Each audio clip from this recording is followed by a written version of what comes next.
as the placards of the 12 past Triple Crown winners stand sentry over beautiful Belmont Park, and the soft light of the autumn fades here at the cathedral. Are you a poet? I mean, what's going on? Are you trying to become a new career here as a poet? I'm feeling good tonight. I've got Maggie with me, Maggie Wolfendale doing Insider. I'm Richard Migliore. It's October 8th, and it is absolutely picture-perfect day, and it was a great day of racing. You couldn't ask for 2 better days of racing yesterday and today, Richie. It was kind of Mother Nature paying us back for what we, kind of suffered through last week here, considering it was Super Saturday. It was cold, it was rainy, but, boy, it has been glorious these past 2 days. It really has, and all we can do is keep our fingers crossed that we continue this great weather.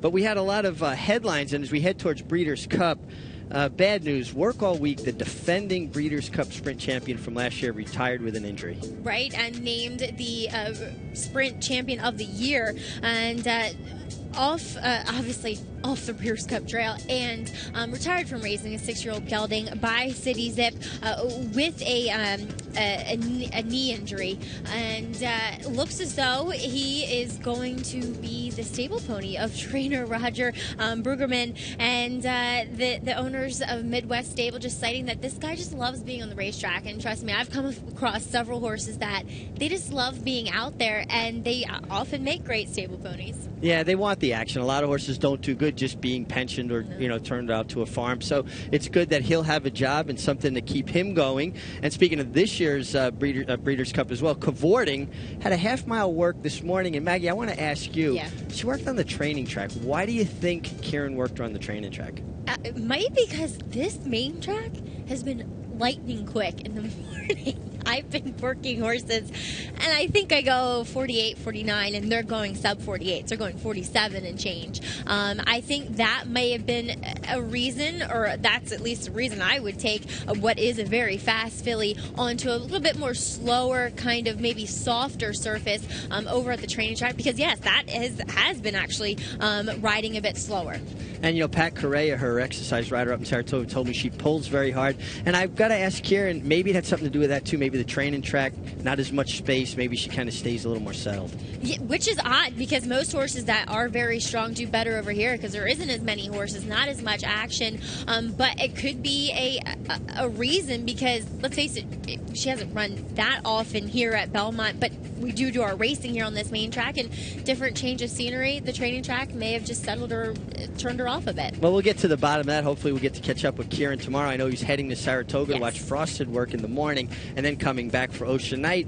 But we also got to talk El Kabir on the comeback trail. Last year, or this past year's Gotham winner, and he looks like he's working with a purpose. Yeah, as I said, this main track has been very, very quick, but El Kabir, he has been building up. John Terranova doing a great job kind of bringing this guy back around, and I like the fact that they're having kind of mild or sprint races in their mind, either citing the Malibu as a return race or the Cigar Mile. Obviously, some high expectations for this horse, pointing him back to those kind of races, but you also have to take it as a positive one. Yeah, I like the Malibu for him. The last grade one against 3-year-olds of the year. It's usually the day or second day after Christmas.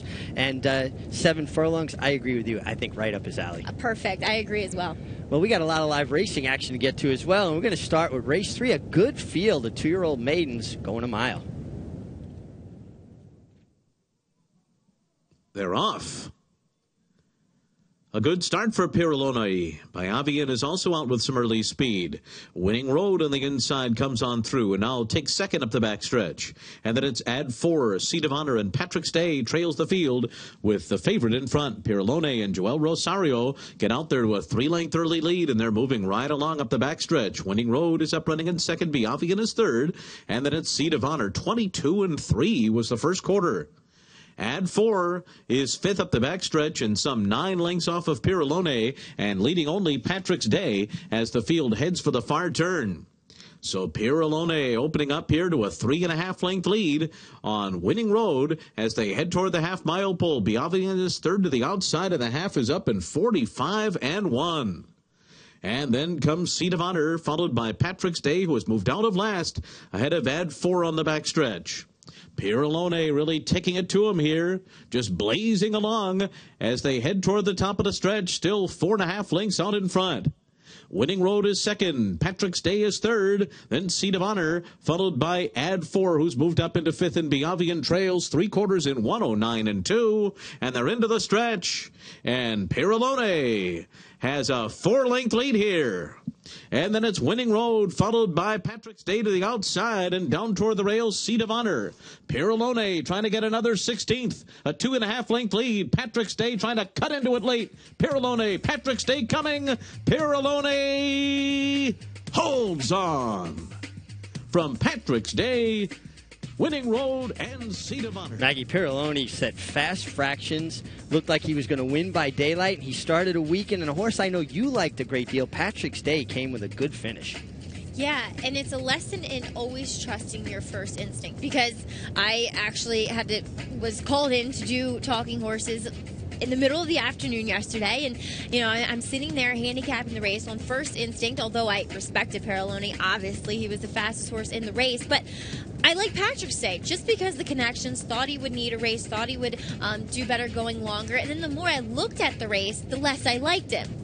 Thus, a lesson in always trusting your initial instinct. Yeah, your first instinct's usually the correct one in Patrick's Day, but I like both these colts going forward. I think I even like the first-time starter, who I thought ran very well. Winning Road, he was up sort of closer. Actually showed more speed than I thought he would for Mike Dilger here, and stuck around and actually kind of had to steady very late there as the two first and second place finishers kind of closed the gap on him. Yeah, came together, and he should improve with a race from the rail. Next time, maybe a little different post and a run under his belt.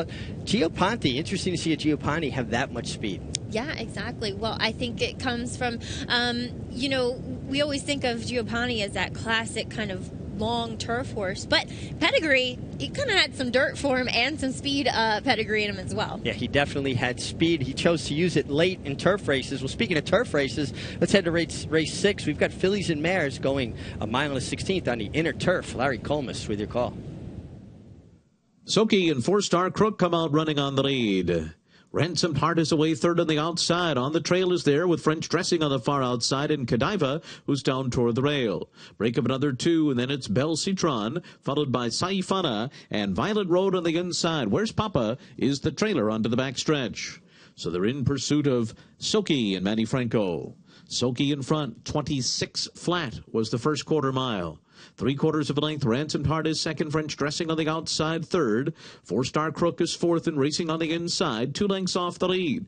And just in behind them are on the trail, Belle Citron on the outside of Godiva, who's just 5.5 lengths from the front right now. Saifana is hard held and running in between horses. And then Violet Road on the inside. Where's Papa? Last of them all. So they continue at the slow pace of 51 1/2 mile for Soki. Soki on top as the field races for the turn, a 2-length lead. Ransomed Heart, French Dressing, 4-Star Crook all lined up right behind. A length and a half back to Saifana, who's got a clear path now and is moving up within 4 lengths of the lead. And then it's on the trail, Belle Citron, Godiva to the inside, followed by Violet Road, and the trailer is still Where's Papa around the far turn. It is Soki and Ransomed Heart 1-2. 3/4 in 1:15 and 3. They're into the stretch. Soki set sail for home. Ransomed Heart is 2 lengths behind. 4-Star Crook now has moved up into second and is trying to gain on this front runner. Soki by 2. 4-Star Crook coming strongly on the outside. These two will decide it, and 4-Star Crook's got Soki. 4-Star Crook and Arad Ortiz Jr. run by Soki and pull away to win it by 2. Godiva was third, and then came Belle Citron fourth. 4-Star Crook, another well-judged ride. Irad Ortiz seems to have these runs timed so well on the turf, Maggie. And the best ride by him, also not a bad ride either on the first-time starter, Soki, by Manny Franco, who he walked the dog. I mean, not to sound trite with that kind of expression, but he did. And some of the other rides with people grabbing and snatching horses' heads off behind those slow fractions, well, you're never going to win races doing that. Irad, he broke alertly. He let this filly settle. He saved ground. He never was too far off the pace, and he still was able to get the job done. I mean, it was a spot where Chad Brown, he didn't have many options left. She's a New York bred. Seemed like she was the only filly that was reined off the turf several times, but knew she was going well. She looked tremendous in the paddock, and boom, there you went to open a company maiden special weight. And Chad Brown winning again from Michael Dubb, a man who wins in all seasons, 365 days a year. His horses are spotted competitively. It's time for our first break here on Insider, and when we come back, well, we'll head to some more turf racing. Race 7 coming up.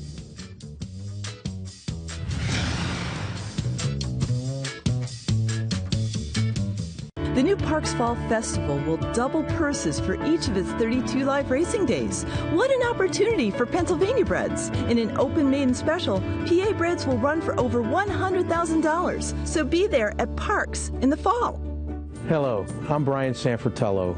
Last year, we paid $33 million to PA breds in the form of breeder awards, owner bonuses, and restricted race purses.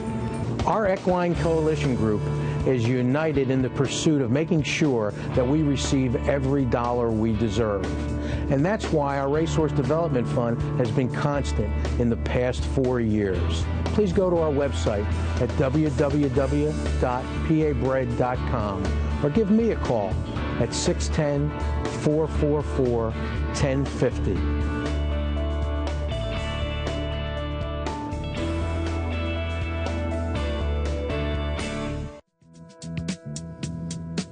Don't forget, this Monday, we actually got a 6-day work week this week, Maggie. This Monday, Columbus Day, we'll be here for live racing starting, as usual, 12:55. And I've always liked the Columbus Day card. Of course, I'm Italian, so maybe I'm a little bit, partial. Yeah, I would say so. But another thing that is highlighted on Columbus Day is the Pebble Stakes, and always having good renditions over the year. For a non-graded stake, it always comes up super tough and competitive. So looking forward to that as our holiday work week continues. And before we get to race 7 furlongs on the turf, I followed Pebbles through on the rail in the Breeders' Cup turf at Aqueduct. Couldn't run her down on Moore Jane, though. She won. Yeah. I finished third. A friend of mine, Nick Essler, he rode her for Clive Britton. Wow. Well, a lot of connections Not in the here. race, but yeah. Well, let's head to race 7. 7 furlong star allowance on the grass. They're off. Frisky Magician had the best beginning. Ross J. Dog's got speed. So does Class and Cash. And down on the inside comes Social Rebellion. They're being followed by Enjoy the Show, Uncharted Course to the outside. And then Island Therapy and Snake Oil Charlie is the trailer. Frisky Magician up top. Leads the way a length and a half. Ross J. Dog on the outside of Class and Cash, second and third. And they're clear of Social Rebellion at 23-3 first quarter. Then it's Enjoy the Show on the outside, now up into fourth, 5 lengths off the lead. Uncharted Course is next, Snake Oil Charlie to the outside. And last of them all is Island Therapy, who's down on the rail. Frisky Magician on top of Ross J. Dog, who's now just a half length behind as they round the far turn. Then comes Class and Cash on the inside, running in third. Enjoy the Show follows in fourth. A wide run for Snake Oil Charlie, then Uncharted Course. Social Rebellion to the inside. And Island Therapy still at the back of the field after a 47.5 mile. They're into the stretch, and Ross J. Dog runs up on the outside of Frisky Magician. And here comes Enjoy the Show outside of them, trying to make a race of it too. Ross J. Dog, Enjoy the Show on the far outside. Frisky Magician is down toward the rail. Ross J. Dog, Enjoy the Show. These two coming down to the line. Enjoy the Show, Ross J. Dog. Enjoy the Show. Over Ross J. Dog, then Frisky Magician, and Island Therapy came on for fourth. Hey, I love these 7 furlong races on the turf. They're always competitive, and trips usually tell the tale. Yeah, exactly. It's kind of a great kind of divider as far as distance is concerned, because you always have horses turning back, you always have horses stretching out. But Enjoy the Show. He was knocking on the door to get a win this year, race after race. It was finally good for him to find a spot where he was very competitive and get the job done. And despite, chasing slow fractions, he was still the best horse in this race by far. What was the impression you had of him in the paddock? Because on the track, he looked really good. Fantastic. One of the best times I had seen him. Last time, he looked great, but it was just too tough of a race. And like I said, perfect spot for him. And he showed it. Yeah, Jimmy Toner having a good meet, and a horseman's horseman, somebody that everybody respects. So good to see Jimmy in the winner's circle. Let's head to race 8, 6 furlongs on the turf. Pretty good group of sprinting fillies. Rumble Doll, I believe, is your favorite from the rail.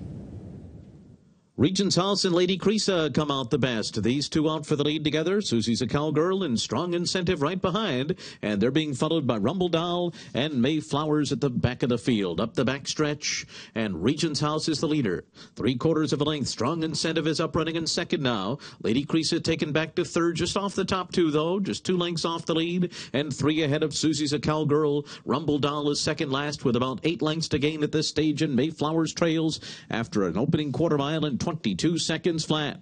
So they're rounding the far turn, and Strong Incentive takes over now. The leader by a half length over Regent's House. Lady Creasa now 3 off of them, and Rumble Doll is picking it up on the outside with 5 lengths to make up. And then comes Susie's a Cowgirl and Mayflowers, and they're into the stretch. Strong Incentive in front. On the far outside, Rumble Doll is finishing strongly. Lady Creasa is there on the inside. Regent's House giving way late, and farther out, Susie's a Cowgirl. Here comes Rumble Doll to the outside of Strong Incentive, and Rumble Doll goes on by. Rumble Doll and Javier Castellano to beat Strong Incentive on the wire. Then Lady Creasa and Susie's a Cowgirl. Nice run by Rumble Doll, the favorite. Get in the money. No Lady Shipman in there this time. Yeah, that's right.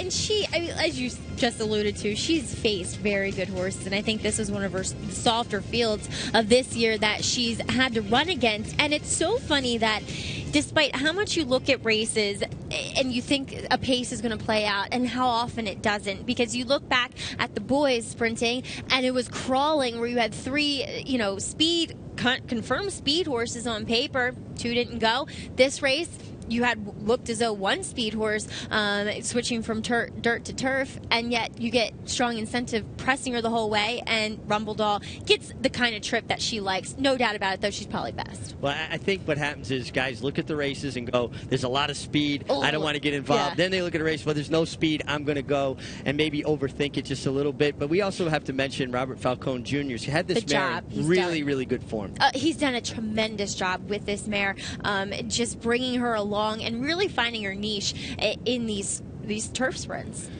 He's done a good job. Congratulations to him, the connections. And let's head to our fantastic 5, 1, 2, 4, 5, and 9 with Larry Colmus. Still in pursuit of Zealous Wildcat. And Cayley's Road is 3/4 of a length behind as the field approaches the quarter pole. They've gone a half in 47-1.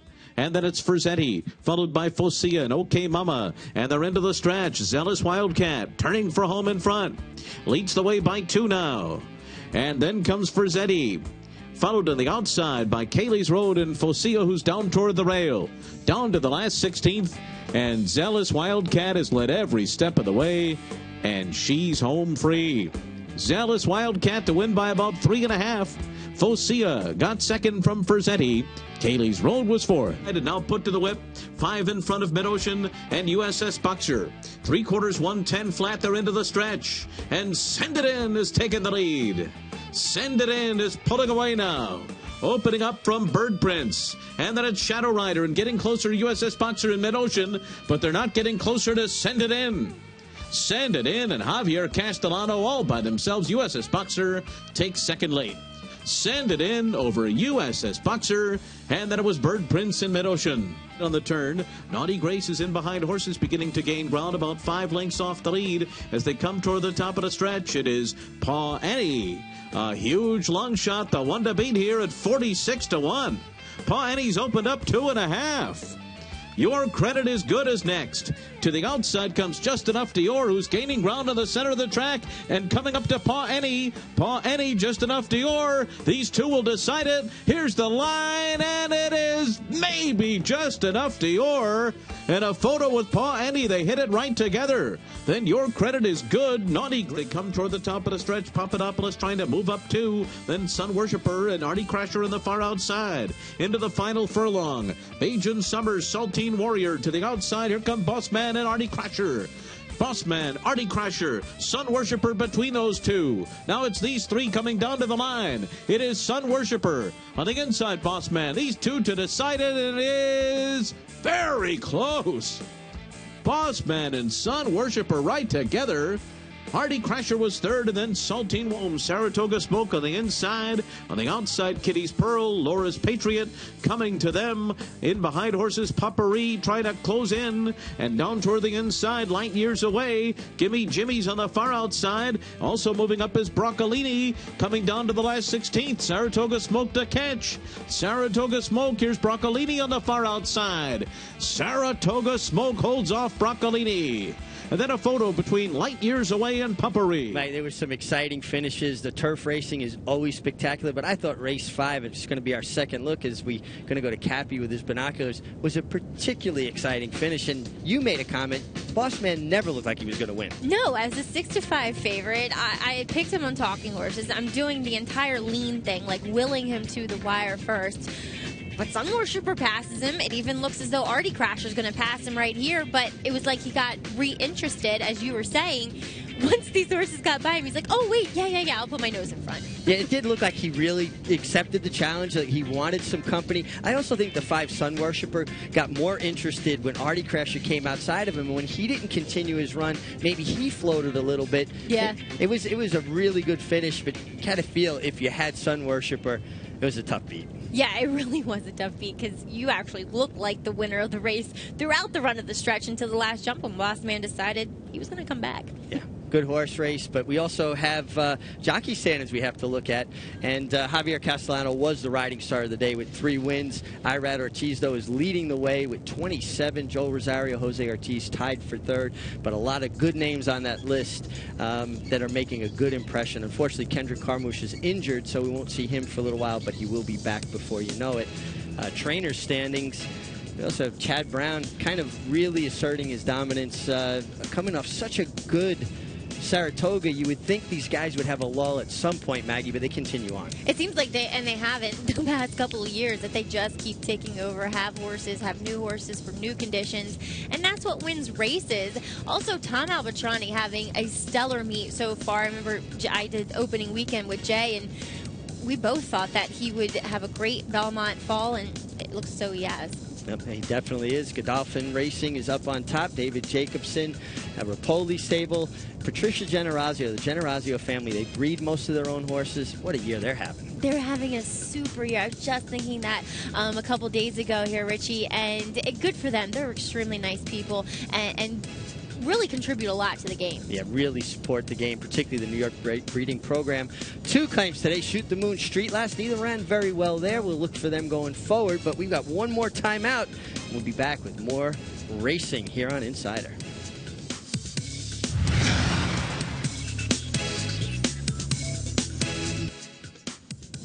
There's some of the unsung heroes here at Belmont Park. The Outriders doing their best to keep exercise riders and jockeys safe, as well as the gate crew. They make the whole show go, really. Saturday, October 24th, Empire Showcase Day.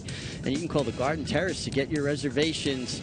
$35, and Empire Showcase Day is always a fun, exciting day of racing, and I love to see all the New York breeders come out for that day. Exactly, and if you're not, involved in racing, it's a great day just to come out with your family. I mean, hopefully the weather's nice. Obviously, that's the main question. But so much to do for just the casual racing fan, and a lot of good racing for the more serious racing fan, too. Yeah, something for everybody. That's Belmont Park. Well, let's preview tomorrow's Race 7. We're going 7 furlongs on the turf. And Maggie, we're looking at Dark Roast, the way I like my coffee, and Disco Partner. Are you a Disco Partner too? No. But yeah, we're checking out Disco Partner running down Dark Roast here. Dark Roast, though, has been very good this year, I think. Richie, he comes off this with the friendly breaking through in the A other than New York bred division, and I like this distance for him. The 7 furlongs seems to suit him very well. He's going to have to deal with some other speed, I think, with a horse that we'll get to. So therefore, it kind of makes Disco Partner maybe a little more attractive because he sits the right kind of trip. Yep. Plus, you go back to his last turf sprint, and it was against a very, very nice field where he finished 3rd in the quick call.